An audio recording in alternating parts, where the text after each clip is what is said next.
Please make welcome Scott Stein.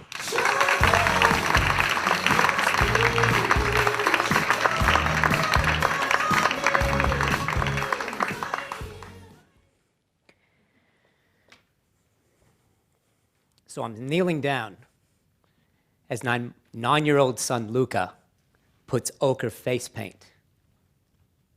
And I look up to him and I realize it's a really good day. We're on a school excursion and we're about to go into an Aboriginal sacred site. And it really has big meaning with me because my heritage and background, my great-grandmother was a full-blooded Cherokee medicine woman. And unfortunately, she married outside of the tribe. She broke the bloodline, and none of that was passed on. So my grandmother never learned it, my mother never learned it, and I never learned it. I was always drawn to the bush, and I was fortunate enough to be taught by somebody in the Apache tradition. I was taught wilderness survival, awareness, and philosophy. And as I was there with Luca, about to go into this sacred site, it kind of hit me. It was a powerful moment. And as I was there, the guide that was with us said, all right, now that we're going into this site, the men have to paint the boys' faces. And the women, the mothers that were there, have to paint the girls' faces before we go in. And there I was there, standing. There were 6 mums, and I was the only dad. And to be honest, I was pissed off. In fact, I'm still pissed off. Because I looked around and said, where's the dads? Don't they care? And then I thought about it for a moment, and I realized at any given moment before, earlier in the year, I wouldn't have been there either. I was too busy. I had too much work on my plate. I was overloaded, overwhelmed, and I just happened to be there because I got lucky. See, I think we've got things a little bit mixed up right now. I think we've got our order wrong. The things that we say are important to us, we don't actually consciously spend the time on them. I was working with a CFO, and they brought me in to work with him to take a look at what's going on with him and his team. He would walk in every morning past 10 of his staff. He wouldn't even look at them. He'd go straight to his desk, fire up his laptop, and start typing away. He would send emails to people that were sitting 6 meters from his desk. And I walked over to him and said, John, just help me understand, why do you do this? What's going on for you? And he said, well, I know I should do that with him. I know I should say good morning and all that. I just don't have time. Who's heard that before? Just don't have time. In fact, I've noticed our greeting has changed. It used to be, how are you? Good to see you. Oh, I'm fine, thanks. What do people now say? How are you? I'm busy. And the next one, I'm flat out. I've heard a new one last week. I'm insane. Right, I just can't keep up. And the thing that I'm looking at, people are actually missing the point. They're mixing up what's really important in life. Part of it is because we're completely overwhelmed. We've got too many options. We can't keep up with everything. When I grew up, my parents had a dream before they died. They wanted to accomplish 3 things, right? They wanted to go to Hawaii as a family on a trip. They wanted to see me get married, and they wanted to pay the mortgage off. That's the first bucket list. We didn't call it a bucket list back then. I was actually in an airport bookstore not too long ago, and I saw on the shelf the 100 things you must do before you die. And I've started thinking about that. Are you kidding me? We can't be satisfied with what we have? And I think this is where we're actually a little bit off track. There's too many options, and people can't mentally keep up. The internet is going so fast, we're bombarded by information. Over 300 hours of YouTube videos are loaded up every hour of every day. Over 5,000 books are published per day worldwide. English language books, it's only 3,500. So if you were to try and read every one of the books published today, it would take 10 years reading a book every day just to mentally keep up. So how do we keep up? And that's what I'm finding. In the workplaces, people just aren't mentally actually staying on top of things. The UN actually has looked at a study, and they started looking at predicting what's happening to people due to this stress. Being overworked, overwhelmed, and a bit overloaded. And what they've actually predicted, by 2020, the number 2 disease is mental health, because people don't know how to keep up. So what I want to talk to you about is, how can we get people back on path? How do we actually get people to start doing the things that matter rather than just going through the motions? And I want to start with you. Because if you were to think about the last week, and there's a whole bunch of things on your plate, how many of you would have liked to do some things that you didn't get to? And how many of you would like to do some of those things with people that you love that maybe you didn't get to? That's what I want to look at. How can we actually get people back on path? Something that was taught to me is called the sacred order. The sacred order is what native people taught from generation to generation. It's how we survived as a species. So I was taught in the Apache tradition. And the way the sacred order works, there's 4 levels: shelter, water, fire, and food. So if you ever get stranded on a desert island, you get shelter first. Protect yourself from the elements. The second thing is fire. The second thing is water. We cannot last very long without water. We get dehydrated. In fact, I'm getting a little bit dehydrated right now, so I might borrow some water. In fact, what happens when somebody gets dehydrated? They mentally go a little bit loopy. Who works with these people? Right? After a while, they just go a little bit loopy. They're getting off track. The third thing is fire. Fire is actually used to warm people. It has a mental soothing. You can cook things with it, and you can actually boil water to make sure it's fresh. The last thing is food. Now, for a lot of us, if we were stranded on the desert island, we would think we need food first. Most of us can live 30 to 40 days without food. Some of us can last a little bit longer than that. The thing about the sacred order, it's called the sacred order because it was never broken. Shelter is always first, no matter what. Then water, then fire, then food. And this is where I think business is getting it wrong. Because what I've actually started doing, I started looking at what are businesses and organizations doing. There is a natural order that should happen.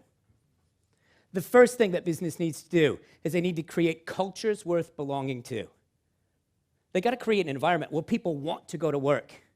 People look forward to it. They know that they're supported. The second thing that people need is they need work worth doing. One of the big challenges that I'm finding, especially with the younger generation, they get bored. Why do they get bored at work? Because the work's not fulfilling. My question is, why isn't it fulfilling? Quite often it's because the manager isn't making it fulfilling. Which brings me to the third thing. They want leaders worth following. People want to be inspired by somebody. They want somebody that will stretch them, grow them, coach them, mentor them. The final thing is about customers worth having. See, to me, the reason why business is getting this wrong is they focus on the wrong area. Let me give you an example. I was working with a sales team and a sales manager. And he had a sales team there. And essentially what happened is they used customer satisfaction surveys. So they had all the surveys back, and he was actually with his team, and he was seeing what the scores were. He wasn't happy about it. So what he would do is he'd kind of throw it to his sales consultants, going, "This is crap. Can't believe this. You know you should look at the customer." And he just didn't get it because of the way he was treating his sales consultants. He expected them after that team meeting to get up and roll the red carpet out to the next customer that walked in the door. See, he's mixing up his order. Because he's mixing up the order, his performance is going up and down. And actually, we looked at it. It's based on what his energy was like. If he was a leader worth following, people would actually be following him. The trick is he's focusing on the wrong thing. And it's not just at work. I'm finding this is true at home as well. For individuals, there's a sacred order that you should be aware of. It's about who you are. It's also about what do you stand for. Like, I look in the papers and see what's going on with politicians and everything else, and I'm frightened for the next generation because they seem to have things all mixed up. It's also about who do you stand with? Who do you have with you? See, this is the thing that the Native American people, and actually Aboriginal people as well, I've done some things in South America, the Native people knew what it was like to actually have a good culture, a good tribe where people would support each other. And it's almost like we've forgotten that. In fact, I know for a lot of people, they don't even know their neighbors next door. In fact, the only time you see them is when you're rolling out your rubbish bin and you say hi. The final thing is, how do you live? So how do we actually get people and organizations back on track? There's three main distractions that I believe that we have to overcome. The first one is we got to get actually unplugged. We're too plugged in. Like we are completely wired. I don't think people realize how wired we are. IDC Research did a study, and they actually found smartphone users. Who has a smartphone? Just raise your hands. Great. 79% of you, within 15 minutes of waking up, guess what you're on? You're on your smartphone. Within 15 minutes, so we can't actually even not get to it. It's almost like the first thing. Although, to be fair, I do use mine as my alarm clock. Who's with me? Right? But I notice the alarm clock turns the alarm off, and then what do I turn straight on? Yes. Right? So we can't even unplug. We're too jacked in. What happens when we're too jacked in? We can't think straight. I was working with a CEO not too long ago, looking at the dynamics of him and his leadership team. And as his leadership team would come into his office, he wouldn't even look at him. What would he be doing the whole time? He was on his phone, doing the, yep, what do you need? Yep. And I'm going, wow, what a way to stuff up the order. Because that message he was sending was he didn't really care. He couldn't take 10 seconds to look him in the eye. And we wonder why people aren't performing at the level they should be. The second thing is that people are just filling in time. I believe a lot of people are on mental autopilot. They go through life and they're asleep. Stalking Wolf was the Apache elder that taught Tom, who taught me. Really amazing person. He believed the white man were walking coffins of flesh. That's what he said. Right? Again, he died about 35 years ago. But even back then, he said, look at the consumerism. Look at what's going on. People just aren't connecting with other people. He saw it back then, and that was before all the internet things. The other thing that I'm noticing, in fact, how many of you have noticed when you're actually at a cafe, you sit over and you're sitting down, getting ready to order, and you look at the family next to you. The two kids are on iPads. The mom and the dad are on their mobile phones. They're not even having a real conversation. And we wonder why people aren't connecting anymore. The third distraction is what I believe one of the most powerful distractions that happens, and it's fear. There is a Cherokee parable story that's been passed on for hundreds of years, and it's about fear. It starts with a grandfather who's teaching his grandson. And as he's teaching his grandson, he says, grandson, within you, there are two wolves that are fighting for your soul for the rest of your life. One wolf is full of hatred, full of fear, and full of anger. And the other wolf is full of love, full of hope, and full of faith. And for the rest of your life, these two wolves will battle for your soul. And the grandson thinks about it for a little bit, and then he asks his grandfather, okay, grandfather, which one wins? And his grandfather looks at him and says, the one you feed. See, I think people are so busy, they're feeding the wrong wolf. They're overruled. They're not sure what to do next. And I've seen this personally. My father, I love my father. He's with the same company for 19 years. He's the nicest guy in the world. This is Larry. And Lorraine, got to put mom in there as well, always important. He was with the same company, new managing director. And I remember talking to him over the phone, because they're still back in America. And I said, do you have your CV up to date? Right? My dad said, what are you talking about? It's great. New CEO, new managing director. You know, we need somebody to make some things happen around here. I said, okay. 4 weeks later, got the phone call, and he'd been made redundant. Could you imagine that? Working for the same company for 19 years. And I was a little bit nervous for him. right? 19 years, what are you going to do? And it's amazing. When we're on the phone, he said, you know, the minute they actually let me go, it was almost as if a weight was lifted off my shoulders. He said, because I knew I was stale, I was just too afraid to do what I knew I should be doing. And for the next 6 months, I thought he was 20 years younger. He went out and did everything.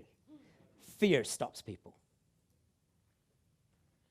So how do we get the order right? See, it's not so much about what you do. This is where business is getting it wrong. It's about how you do it. We've got to get the order right. So there's 3 strategies that I want to share with you that I was actually taught that goes back to some of the ancient or Native American wisdom. The first strategy is to read the signs. So Tom, who taught me, he's an amazing tracker. He can look at one footprint and look for 2,000 different things, similar to an Aboriginal tracker. He can look at a print and tell your height and weight, are you male or female, is your bladder full or empty, and what was your state of mind? Which is a little bit scary when you're with him. You're going, how did you know that? So one of the strategies that you need to use is read your signs. So if I were to track every one of your prints for the last 2 weeks, what would they tell me? Are you doing the things you should be doing? If you're a manager or a leader of people, are you having the conversations that you should have? Are you giving them the time they need? Or are you too busy? The same thing is true at home. Are you taking the time? It's about your awareness. Read the signs. The second strategy I believe you can use is tap into the wisdom of elders. See, I think we've got this a little bit mixed up as well. In our society, when you get old, you're pushed aside. You're done. In the Native American culture, and actually in a lot of the Eastern cultures, the elders are actually cherished. We need to seek the wisdom of the elders. We need to learn from them. One of the organizations I'm involved with is a charity called Hands Across the Water. I started the board with a mate of mine, Peter Baines. We do an annual bike ride every year in Thailand because we've got 6 orphanages in Thailand. 800K on a bike is a long way in 8 days. And I was there one morning. It's about 5:30 in the morning, right after breakfast, just getting ready for the day ahead. And one of the beautiful people that was riding with us is a wonderful woman named Prateep. And Prateep is one of our Thai partners. She grew up in the Bangkok slums, started her own school, changed how education is done in Thailand, became a minister, right, in the government. So very well connected in business, and she wanted to actually go on the ride to show her support. And she always has an assistant with her. And it's about 5:30, 6 o'clock in the morning, and I watch a 14-year-old monk that's walking down the street. See, in Thailand, in the Buddhist faith, monks will not beg for food. They'll walk by and people will actually just give them the food. So I was waiting for Prateep to ask her assistant to grab some food and run to the monk and give it to him. And that's not what she did. Prateep grabs the fruit. Now, she is, I shouldn't say this, but she's just over 60, right? She grabs the fruit. She runs down the road. She goes to this 14-year-old monk, leans on her knees, bows her head, and holds up the fruit. How many of your managers would do the same? In that instant, the wisdom that she showed us was absolutely amazing. Did you know that most organizations outsource their coaching? Wait a minute, let me say that again. Companies are outsourcing their coaching. Why? Like if I go back in time, there used to be somebody that came into the organization, I would put them under my wing. I would mentor them. We're just too busy to do that as well. So we need to tap into that. And the third thing is we need to follow our inner vision. Our inner vision are the voices that come from our soul. It's not the voices up here. It's the voices in here. It's the things that you know that you should be doing, but you're not. Do you have any of those in the back of your head? The things that you know you should be doing, but you're just avoiding, you're just putting off, or you're just too distracted, or maybe you're just too busy. See, our inner vision will guide us. It will help you stay on path. It'll help you get your order right. It's not about what you do, it's about how you do it. The sacred order is a really important thing that we need to use. We need to balance work and home. one of the things that I actually put, and they're actually on your table, if you can just grab one of those and have a quick look. In the book, I actually created what I call some fast track paths. So on the inside are some fast track paths for business. What can you do to actually stay on track in business with delegation, team spirit, team meetings? And on the back are some critical paths for home. How do you help your kids with homework? What is a 5-step process you can use to make a difference to them? In closing, I just want to say, stay true to your path. Do the things that matter. Get your order right. Thanks very much.